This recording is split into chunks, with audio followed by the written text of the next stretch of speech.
Bismillahirrahmanirrahim. Assalamualaikum warahmatullahi wabarakatuh.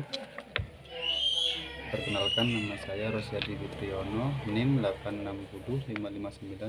86055933323. Di sini saya akan mengisahkan tentang filsafat ilmu, yaitu tugas 1 yang soalnya peran ontologi, epistemologi dan aksiologi dalam bentuk dasar-dasar filsafat ilmu. Deskripsi tugas yaitu mahasiswa diminta membuat video presentasi berdurasi 2,5 menit 2-5 menit yang menjelaskan secara ringkas dan analisis tentang bagaimana ontologi, epistemologi dan aksiologi membentuk dasar-dasar filsafat ilmu. Video harus menampilkan penjelasan yang runtut, mencakup ontologi, menjelaskan apa yang terjadi objek kajian ilmu yang dikaji atau hakikat realitasnya. Epistemologi menjelaskan bagaimana ilmu diperoleh, metode yang digunakan, serta bagaimana kebenaran diuji. Aksiologi menjelaskan nilai etika dan tujuan penggunaan ilmu dalam kehidupan. Keterkaitan ketiganya sebagai fondasi utama filsafat ilmu. Mahasiswa dapat menggunakan media mendukung seperti slide singkat, papan tulis, infografis, atau ilustrasi sederhana, namun tetap menjadi presenter utama dalam video. Di sini yaitu satu yang pertama. Di sini saya akan menjelaskan pengertian ontologi atau ruang lingkup dan contoh. Ontologi merupakan salah satu bidang atau kajian yang ada di bidang filsafat. Ontologi ini berisi studi yang berkaitan dengan sifat dan wujud dan berkaitan dengan tujuan ilmu sosial dan juga manfaat dari ilmu sosial. Ilmu yang mempelajari ontologi ini juga berkaitan dengan keterangan dan mengenai kenyataan yang biasanya disajikan dengan pertanyaan. Tapi apakah pengertian ontologi seutuhnya? Di bawah ini akan dijelaskan berbagai hal mengenai ontologi, mulai dari pengertian ontologi menurut para ahli, ruang lingkup ontologi, dan juga contoh dari ontologi dalam kehidupan sehari-hari. Pengertian ontologi ini merupakan istilah dari bahasa Yunani yang berasal dari kata ontos dan logos. Ontos artinya segala sesuatu yang memiliki wujud atau berwujud, dan logis merupakan sebuah ilmu. Sehingga jika diartikan, ontologi merupakan ilmu atau teori yang mempelajari mengenai wujud yang ada. Ontologi juga dapat diartikan sebagai ilmu yang mempelajari mengenai hakikat sesuatu yang berwujud atau sesuatu yang ada. Ontologi ini dengan menggunakan logika. Secara keilmuan, pengertian ontologi merupakan ilmu atau kajian yang membahas tentang apa yang ada atau teori tentang hakikat sesuatu yang ada. Ontologi juga disebut sebagai istilah metafisika yang mempersoalkan adanya sesuatu yang ada. Dan secara sederhana, ontologi ini dirumuskan sebagai ilmu yang mempelajari mengenai realitas dan juga kenyataan yang konkret secara kritis, sehingga hakikat dari kenyataan atau realitas tersebut dapat dilihat melalui dua macam sudut pandang. Adapun dua macam sudut pandang yang melihat kenyataan atau realitas mengenai hal yang konkret adalah kuantitatif dan juga kualitatif. Dua hal tersebut menjadi konsep mengenai wujud yang sulit didefinisikan dengan tepat. Mengingat suatu wujud sudah ada terlebih dahulu sebelum konsep mengenai segalanya muncul. Ontologi juga dapat diartikan sebagai suatu ilmu yang membahas mengenai hakikat yang ada, yang merupakan realita baik dalam bentuk jasmani atau konkret maupun rohani atau abstrak. Ontologi membahas mengenai yang ada seperti yang sudah dijelaskan sebelumnya, sehingga tidak terikat oleh situ perwujudan tertentu. Dalam kaitannya dengan ilmu, aspek ontologi ini mempertahankan mengenai objek yang mampu ditelaah secara keilmuan. Sementara itu, ontologi ini juga membahas mengenai suatu hal yang ada yang secara universal mampu menampilkan pemikiran semesta universal.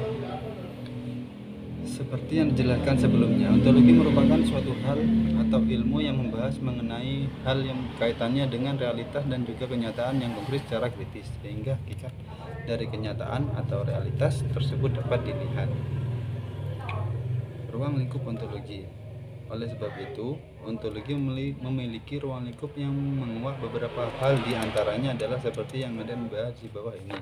Objek apa yang telah ditelaah ilmu, bagaimana wujud yang hakiki dari objek tersebut, bagaimana hubungan antara objek dari tadi dengan daya tangkap manusia yang dapat berpikir, merasa, dan mengindra yang membuahkan pengetahuan, bagaimana proses memungkinkan ditimbanya pengetahuan yang berupa ilmu.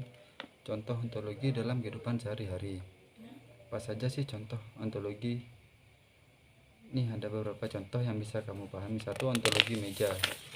Mengenai meja, realitasnya ada gambaran atau ide yang membuat seseorang dapat mengenali bahwa benda itu adalah meja. Padahal ada banyak model meja dari berbagai bahan dan ukuran, tetapi peduli bagaimana model, bentuk, warna, bahan, dan ukurannya, bahkan jika fisiknya berbeda, namun benda tersebut tetap merupakan sebuah meja. Hal ini kemudian menjadi realitas mengenai gambaran yang ada bahwa meja adalah meja dan ada karena dapat dilihat dan berwujud. Yang kedua yaitu ontologi teman. Setiap orang pasti memiliki teman yang sudah dikenal cukup lama dan kerap menghabiskan waktu dari hari ke hari bersama, bahkan memiliki lingkungan yang sama. Namun suatu hari pertemanan tersebut dipisahkan oleh tempat yang mana sudah lulus sekolah dan harus terpaksa berpisah untuk melanjutkan tujuan hidupnya masing-masing. Kemudian teman tersebut kembali lagi dan bertemu setelah bertahun-tahun lamanya. Saat pertemanan tersebut secara tidak fisik, kebiasaan, penampilan banyak yang berubah dan berbeda. Akan tetapi tak peduli adanya perubahan tersebut, teman tetaplah seorang teman masa sekolah yang Anda kenal dan Anda tetap menganggapnya sebagai teman meski sudah lama tidak bertemu. Yang kedua, ontologi rumah. Begitu banyak model rumah, mulai dari minimalis hingga modern, termasuk rumah yang Anda tempati sejak zaman dahulu yang berada di atas tanah dan berbentuk sebuah rumah dengan model tertentu. Realitasnya, ketika Anda melihat sebuah hal yang bentuknya adalah rumah, Anda akan selalu mengenali bahwa itu adalah rumah, meskipun ada banyak bentuk dan model rumah. Akan tetapi, ide mengenai rumah tetap membuat Anda mengenali bahwa apa yang Anda lihat adalah rumah, meski bentuk, warna, dan bahkan modelnya berbeda. Karena rumah dikenal sebagai tempat tujuan yang tempat untuk pulang dan mengenai fungsinya, bagaimana kondisinya, bagaimana orang-orang di sekitarnya, membuat kita berpikir itu adalah rumah, bukan benda lainnya. Yang kedua, epistemologi. Epistemologi adalah cabang filsafat yang menelaah asal-usul sifat, metode, dan batasan pengetahuan. Ini berfokus pada bagaimana kita tahu apa yang kita ketahui dengan memeriksa sumber, validitas, dan pembenaran sebuah pengetahuan. Epistemologi memastikan pengetahuan akurat dan objek melalui metode ilmiah, empiris, dan atau rasional. Berikut adalah penjelasan mendalam mengenai epistemologi. Yang pertama, bagaimana ilmu diperoleh. Sumber pengetahuan. Epistemologi menyelidiki dari mana pengetahuan berasal dan secara umum dibagi menjadi beberapa aliran utama. Rasionalisme. Pengetahuan berasal dari rasio, akal budi, dan deduksi logis. Empirisme. Pengetahuan yang diperoleh melalui pengalaman indrawi dan pengamatan empiris. Skeptisisme mempertanyakan keandalan persepsi dan pengetahuan untuk mencapai kebenaran absolut. Introspeksi dan ingatan. Pengetahuan yang berasal dari refleksi diri dan ingatan individu. Yang kedua, metode yang digunakan atau cara memperoleh pengetahuan. Metode adalah langkah sistematis untuk mendapatkan pengetahuan ilmiah. Berikut ini beberapa metode utama. Metode ilmiah: pengamatan, pengajuan pertanyaan, hipotesis, eksperimen, dan analisis data untuk mencapai jawaban yang valid. Selanjutnya, metode deduktif berangkat dari premis umum yang diyakini benar untuk mengambil kesimpulan khusus yang logis. Metode induktif menyimpulkan prinsip umum berdasarkan pengamatan fakta-fakta khusus. Metode interpretatif atau historis, digunakan dalam ilmu sosial humaniora untuk menafsirkan makna tindakan dan konteks sejarah. Bagaimana dengan diuji validitas pengetahuan, menentukan validitas sah atau tidaknya suatu pengetahuan. Melalui teori kebenaran, teori korespondensi. Kebenaran diuji dengan mencocokkan pernyataan dengan fakta empiris di dunia nyata. Teori koherensi, kebenaran diuji berdasarkan konsistensi atau pernyataan dengan pernyataan sebelumnya yang sudah dianggap benar. Teori pragmatis, kebenaran diuji dari fungsi dan kegunaan pengetahuan tersebut dalam praktek kehidupan. Kesimpulan, epistemologi berperan krusial dalam membedakan pengetahuan yang sah, valid, dan objektif dari sekedar opini atau kepercayaan yang menyesatkan. Aksiologi adalah cabang yang ketiga, yaitu aksiologi. Aksiologi adalah cabang filsafat yang mengkaji hakikat, nilai, etika, dan estetika, serta fokus pada kegunaan ilmu pengetahuan bagi kehidupan manusia. Aksiologi menjawab pertanyaan tentang nilai-nilai buruk indah untuk memastikan penerapan ilmu tetap berlandaskan moralitas, memberikan manfaat bukan dampak negatif. Berikut adalah poin-poin penting aksiologi. Kajian nilai. Aksiologi mempelajari apa yang dianggap berharga atau berguna. Etika, moralitas, menentukan standar perilaku dan moral dengan menggunakan ilmu. Tujuan ilmu, menegaskan bahwa ilmu pengetahuan harus diterapkan untuk tujuan kemanusiaan yang positif. Komponen, mencakup etika baik buruk, estetika indah atau tidak indah sebagai landasan etis. Aksiologi memastikan ilmu pengetahuan tidak bebas nilai, melainkan terikat pada nilai-nilai kemanusiaan. Yang keempat yaitu ontologi. Epistemologi dan aksiologi adalah tiga pilar utama filsafat ilmu yang terkait erat dan tak terpisahkan dalam membangun pengetahuan. Ontologi menentukan apa yang dikaji objek, epistemologi menjelaskan bagaimana cara mengkajinya, metode, dan aksiologi menelaah untuk apa ilmu tersebut digunakan atau nilai, membentuk suatu kesatuan sistematis yang valid. 1. Ontologi, hakikat objek ilmu, definisi.